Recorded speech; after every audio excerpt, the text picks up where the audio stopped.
amados, hoje nós queremos dar continuidade ao nosso estudo sobre a graça e a soberania de Deus na história e vamos começar orando, buscando a graça do Senhor sobre nós, que Ele nos conduza nesse tempo de estudo, que não seja apenas de encontro de conhecimento, mas seja acima de tudo de revelação para nós.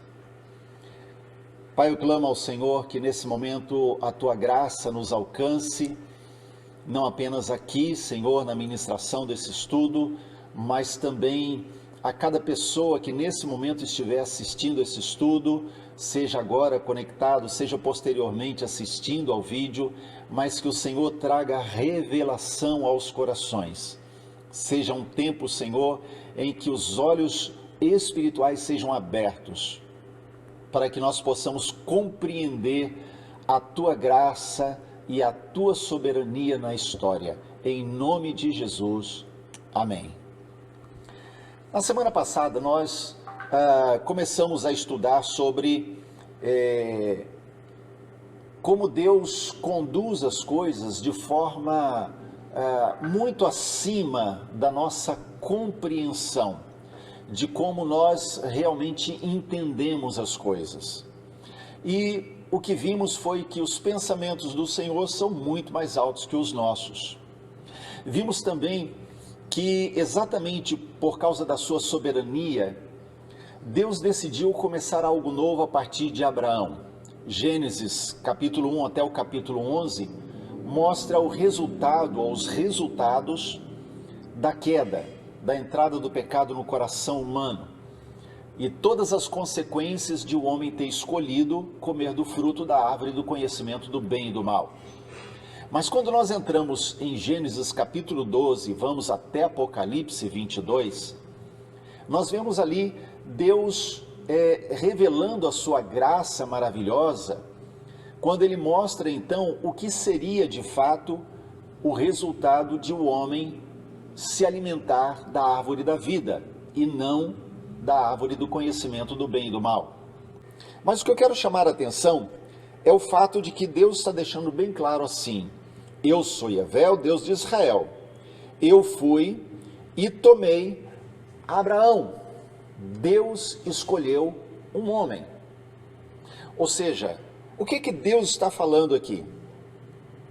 Que Abraão e a sua família, eles cultuavam outros deuses, eles serviam outros deuses. E Deus foi no meio dessa família de idólatras, de pessoas que serviam outros deuses, e dessa família ele chama Abraão. Por que Deus revela isso? Por que isso está registrado aqui em Josué capítulo 24? Porque desde o início nós precisamos ter claro na nossa mente, no nosso coração, que é pela graça. Deus escolheu um homem comum, tirou ele do meio da idolatria. Não foi Abraão que encontrou Deus, não foi Abraão que tomou iniciativa, foi Deus quem foi lá chamar Abraão. Nós podemos conjecturar muitas coisas, que Abraão tinha um coração sensível para Deus, ele estava buscando o Deus verdadeiro, e no meio da sua família, Deus encontrou essa sinceridade no coração de Abraão, mas tudo isso não é claro na Bíblia. O que nós temos na Bíblia é: a família de Abraão cultuava e servia outros deuses, e Abraão estava inserido nessa família, e em função disso, Deus agora tem que resgatá-lo daquela posição para levá-lo a uma outra posição. Então olhamos aqui para Abraão e sabemos, quando Deus chama Abraão, Abraão ainda não era um povo. O propósito de Deus era formar para si um povo. Como a gente vai ler em toda a Bíblia, Deus queria um povo para si, uma grande família, um povo zeloso de boas obras. Então, o que nós vemos aqui é: Abraão não era um povo, era apenas um homem. Abraão tinha em si apenas a semente de um povo. É como eu e você pegarmos a semente de uma fruta qualquer, uma semente de manga, por exemplo, nós temos ali a semente dentro da fruta. Nós sabemos que dentro dessa semente existe o potencial de nascer uma árvore grande que vai produzir muitas outras mangas que terão dentro de si as suas sementes segundo a sua espécie. Então o que nós vemos aqui é, Deus chama um homem, dentro desse homem havia uma semente, um potencial para ser um povo, mas ainda não era um povo. Somente lá na frente, quando surgem as 12 tribos, então vamos lá, Abraão gera Isaac, que gera Jacó, que gera 12 tribos. Então nós temos aí o povo nascendo a partir das 12 tribos de Israel. Aí quando nós olhamos e seguimos na Bíblia, nós vamos ver em Gênesis que está nos revelando o seguinte: Abraão é chamado por Deus, ele sai da sua terra, ele sai da sua parentela, ele vai para Canaã, e na medida em que ele vai caminhando com Deus, nós vemos um grande movimento de Deus. Deus começando um povo, Deus doando uma terra. Abraão vai e pisa a terra, pisa Canaã. É o momento que ele está perguntando: Deus, quando é que isso vai acontecer? Quando é que as tuas promessas vão ser cumpridas? E Deus diz: Abraão, ainda é necessário que a tua semente se multiplique na terra, viva em uma terra estranha, vai ser oprimida lá, e só depois de 4 gerações eles virão para possuir essa terra, porque a medida da iniquidade dos amorreus ainda não está completa, não chegou até mim. Então Deus está mostrando para Abraão que a terra já foi dada, a herança já está dada, então algo muito grande está acontecendo ali. Abraão não pode possuir a terra ainda, mas ele sabe que Deus está confirmando essa terra é herança da sua semente. Então Abraão, ele se distingue do seu filho, neto, bisnetos, pelos grandes movimentos de Deus. Ele anda para um lado para o outro, Deus se manifesta, Deus se revela. Abraão ergue altares ao Senhor, ele começa um movimento de culto e adoração ao Senhor. Quando nós olhamos para o neto de Abraão, Jacó, ele se destaca pela forma como ele sofreu para chegar até o ponto em que Deus precisava que ele chegasse como herdeiro das promessas. E Deus dá a ele as promessas de Abraão. Agora, entre os dois nós encontramos Isaac. Como é que Isaac se distingue de Abraão e de Jacó? O que nós vamos olhar é que Isaac, vamos voltar em Abraão. Abraão ele prospera muito. Lembra que ele sai da sua terra, da sua parentela. Mas à medida em que ele vai caminhando, ele leva Ló com ele. E Ló prospera junto com Abraão, porque está com Abraão, porque a promessa de Deus está lá. E Abraão vai prosperando, vai prosperando. Chega num ponto em que os habitantes da terra onde Abraão chega ficam com medo porque ele é muito poderoso. Então Abraão, ele cresce e ele prospera e ele adquire muitas riquezas. Mas quando a gente chega em Isaac, a gente vê que Isaac abriu poço, vários poços, mas eram poços que haviam sido abertos por Abraão antes. Isaac não cria nada original. Isaac herda aquilo que Abraão havia conquistado. Ele recebe herança, mesmo quando ele tem que trabalhar e abrir um poço. Ele não abre um poço original, ele abre o poço que Abraão havia aberto. É por aí que ele começa. Então ele acaba sendo aquele que recebe a herança e vai viver a herança que Deus deu para o seu pai Abraão. Eu convido você a olhar comigo lá em Gênesis capítulo 25. Gênesis capítulo 25.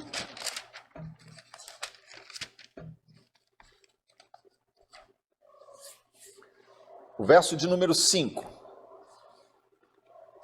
Veja só o que a Bíblia diz: Abraão transferiu todos os seus bens a Isaque. Transferiu os seus bens a Isaque. Lá em Gênesis 13, diz que Abraão era muito rico. E em Gênesis 24, Deus faz ele prosperar e transferir então isso para Isaque. Então, o máximo que Isaque faz é receber a herança de Abraão. Qual é a grande lição que nós podemos tirar na vida de Isaque? Eu convido você para olharmos lá em 1 Coríntios capítulo 4. 1 Coríntios capítulo 4, o apóstolo Paulo, ele traz exatamente essa lição para nós. O verso de número 7 de 1 Coríntios 4, ele diz assim: pois quem é que te fez destacado em relação aos demais? E o que tens que não tenhas recebido? E o que recebeste então? Qual o motivo do teu orgulho, como se não tivera ganho? O que é que Paulo está falando aqui? O que é que você tem que você não recebeu? Então vamos começar. Abraão, alcançado pela graça, e pela graça de Deus, tirado de uma família idólatra para andar com Deus. Isaque recebe a herança de Abraão. E é necessário que em Isaque a gente entenda essa lição que Paulo está transmitindo aqui para nós. O que é que você tem que você não recebeu? O que Isaque nos ensina é que os filhos já nascem herdeiros. O pai transfere a herança para os seus filhos. Então, essa é a grande lição de Isaque. Esse é o grande momento em que nós vemos que eu e você somos alcançados. E sendo alcançados, nós somos herdeiros de Deus, co-herdeiros com Cristo. É o que a Bíblia nos fala em Romanos capítulo 8, no verso 17. Veja que Paulo ali no capítulo 8, ele vai falando a respeito disso, mas ele deixa claro: se somos filhos, somos herdeiros, co-herdeiros com Cristo, ou seja, a herança de Jesus se torna minha herança e a sua herança como filho de Deus. Vamos olhar um pouquinho agora para Jacó. Jacó, a gente olha para ele como aquele que sofreu, ele viveu, ele foi o usurpador, ele foi o enganador, ele foi aquele que enganou o pai, aquele que depois continua com um coração enganador. E ele sofre por causa disso, porque ele também é enganado. Então ele engana e ele sofre recebendo em si o fruto daquilo que ele tinha feito. Então, quando nós olhamos isso para Isaque assim, nós vemos o seguinte: Isaque não é a pessoa que foi tirada da idolatria como Abraão. Ele não é aquele que recebe a herança, porque ele tem que fugir, ele foge sem nada. Quando ele engana o pai, ele recebe a bênção do pai, a bênção da primogenitura, e ele foge, ele não pode levar nada, ele tem que escapar para não ser pego por Esaú, que ficou irado com o que tinha acontecido. Então, Jacó ele tem que fugir, ele foge sem nada. Ele chega na casa do tio Labão, e quando ele está lá, ele é enganado pelo tio. E ele quer se casar, e ele tem que esperar 7 anos, 14 anos, ele tem que viver todo aquele tempo de espera, até que ele consegue sair da casa do tio, voltar então, no caminho tem que se deparar com Esaú, ou seja, Jacó, embora tenha recebido a bênção da herança do seu pai, ele vive um período ou uma vida atribulada, de muito sofrimento, de muita luta, mas Deus também o abençoa e o faz prosperar. Eu creio que Jacó é para mim o modelo daqueles crentes que vivem pela própria força. Aqueles crentes que tentam fazer as coisas pelo seu próprio esforço, pela sua própria capacidade. E muitas vezes temos que ser tratados por Deus para que a nossa vida possa se encaixar no plano de Deus, no projeto de Deus. Então, tudo que eu e você temos que fazer, na verdade, é permitir que Deus venha tratar conosco, porque usufruir da herança tem a ver com tratamento. Jacó sai de casa e não leva herança. Ele volta para casa e pode usufruir a herança.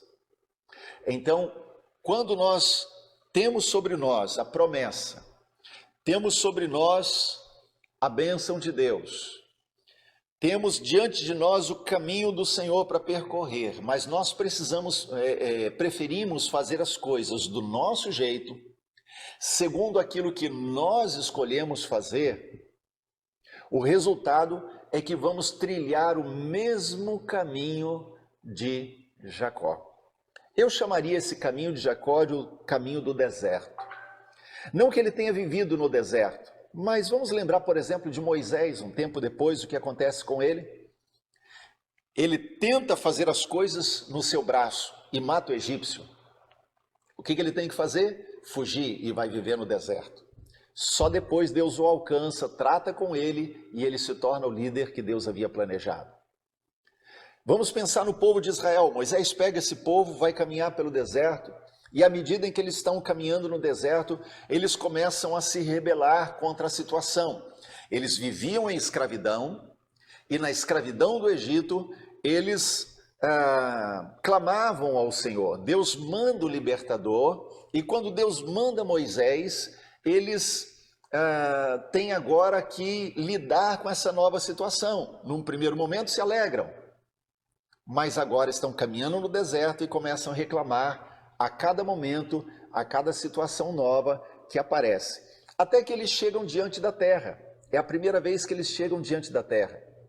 E naquele momento, quando eles chegam diante da terra, já tinha se passado cerca de 1 ano entre sair do Egito, percorrer uma parte do deserto, chegar ao Sinai, acampar ali, Deus dá toda a instrução da lei, erguer o tabernáculo, voltar a caminhar e então chegar diante da terra. Moisés manda 10 espias. Aqueles espias entram na terra e voltam com relatos. Veja que eles trazem uma prova de que a terra era exatamente o que Deus havia prometido. Mas 10 espias dizem: os moradores da terra são gigantes, nós somos como gafanhotos aos olhos deles. E eles começam a murmurar, como quer dizer: olha, nós viemos aqui para ser mortos. Nós vamos morrer nas mãos desses gigantes. Nós não somos adversários para eles. E então, por causa da murmuração desses 10, somente Josué e Caleb foram positivos no sentido de crer que Deus de fato daria aquela terra, porque ele havia prometido.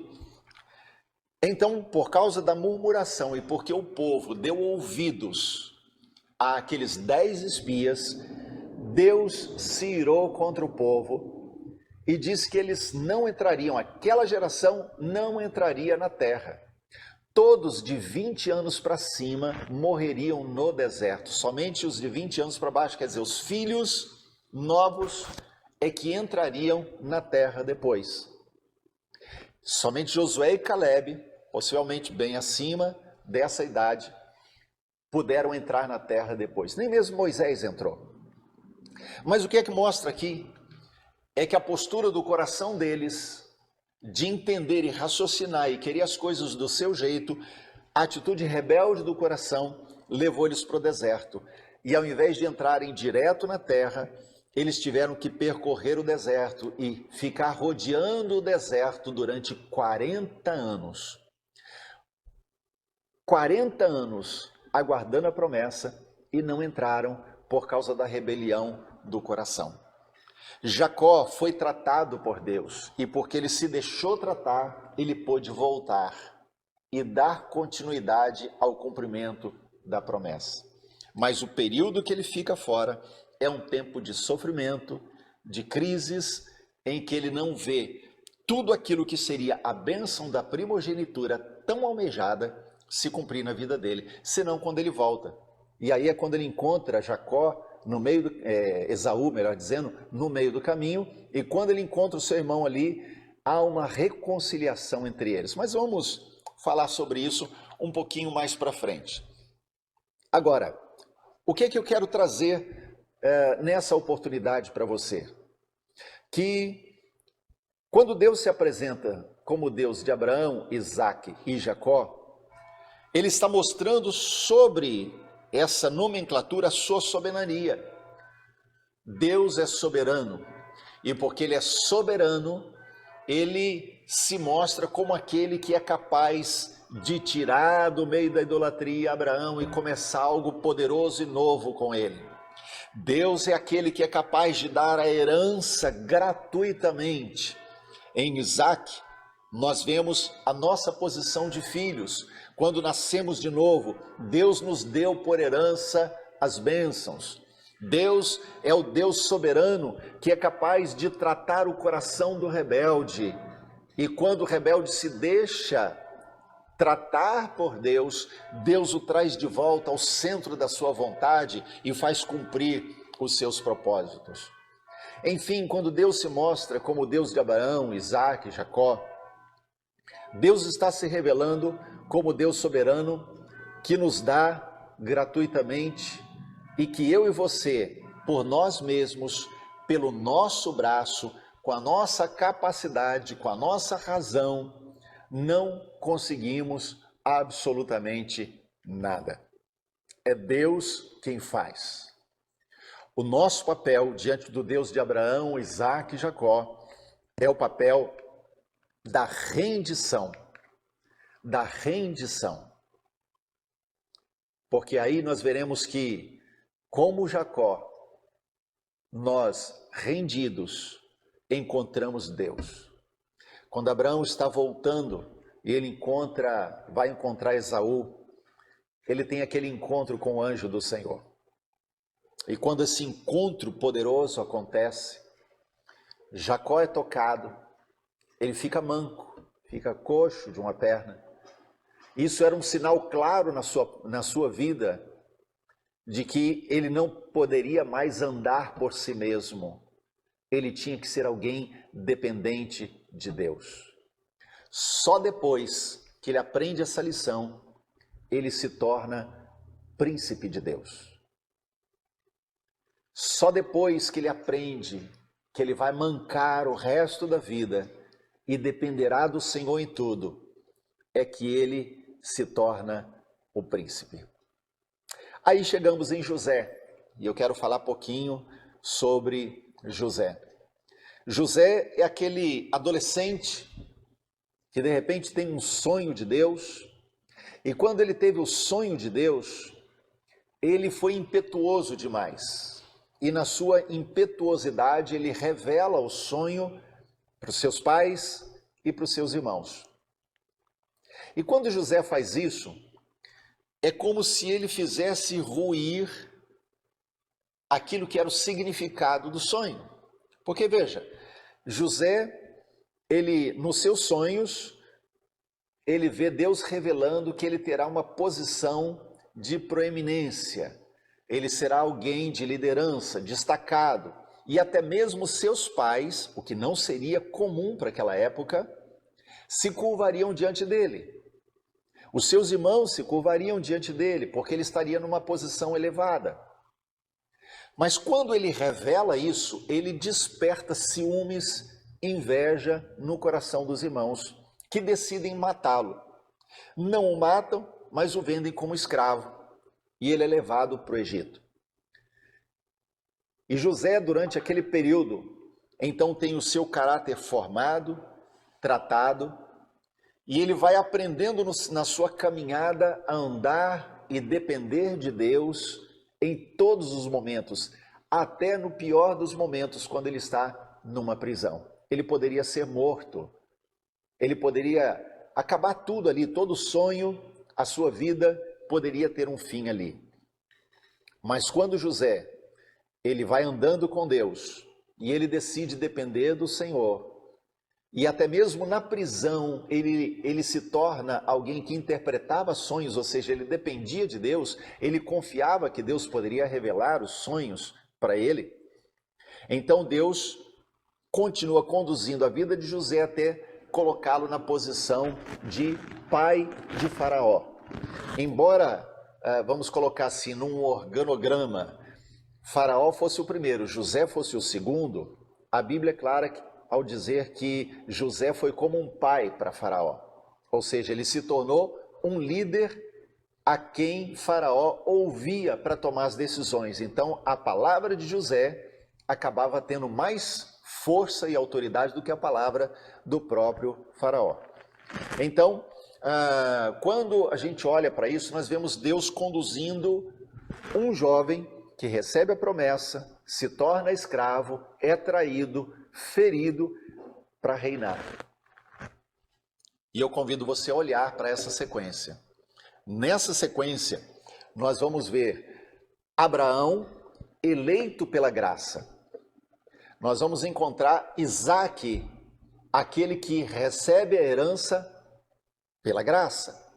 Nós vamos encontrar Jacó, aquele que aprende a viver pela graça, aquele que é tratado pela graça. E José, aquele que reina pela graça. Deus é o Deus de Abraão, Isaque, Jacó e José. E nessa sequência encontramos o plano redentivo do Senhor. O que é que Deus tinha em mente? O que é que Deus tinha no coração quando na eternidade o Cordeiro foi morto? Que eu e você, assim como Abraão, Isaque, Jacó e José, fôssemos tirados do império das trevas e transportados para o reino do Filho do seu amor, para reinarmos com ele. Esse é o propósito do Senhor. Soberanamente e pela graça, Deus está conduzindo a história para que eu e você cheguemos lá. Experimentemos a verdadeira herança de filhos de Deus.